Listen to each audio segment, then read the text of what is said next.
Hello everyone, welcome again to very advanced level of grammar. Here we are going to learn the topic number 2 and this is about accept and agree.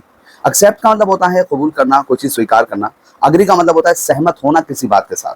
इसलिए accept जो है transitive verb होता है और agree जो है वो transitive और इंट्रांसिटिव दोनों वर्ब हो सकते हैं.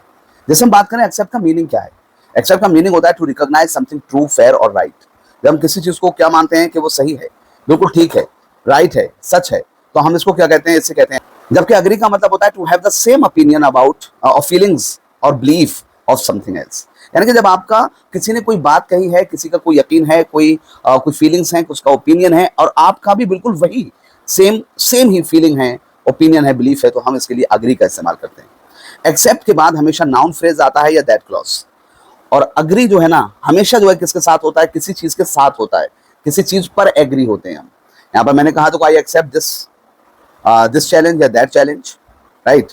And your fault, I accept that I was wrong.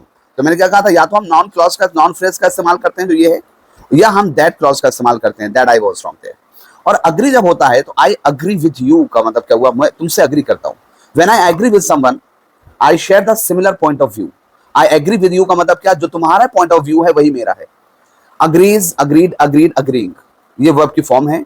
और एग्री के बाद हम क्या करते हैं, टू प्लस फर्स्ट फॉर्म लगा सकते हैं, लेकिन एक्सेप्ट के बाद टू प्लस फर्स्ट फॉर्म नहीं लगा सकते. टू प्लस फर्स्ट फॉर्म को हम कहते हैं infinitive. I don't agree with your decision but I accept it.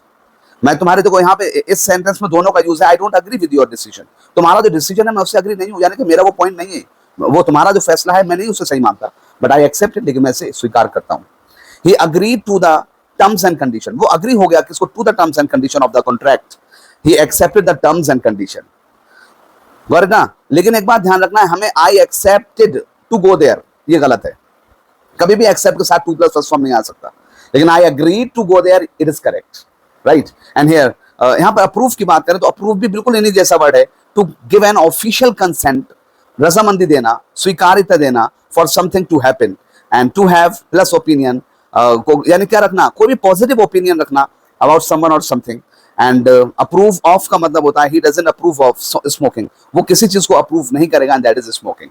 Thank you everyone, keep watching me, keep sharing and keep subscribing me if you want to watch such rules, very important rules. If you want to speak in English fluently and nicely and impressively, or you want to write good for examinations, you will be requiring such kind of English, and I'll be providing that kind of English. Thank you everyone.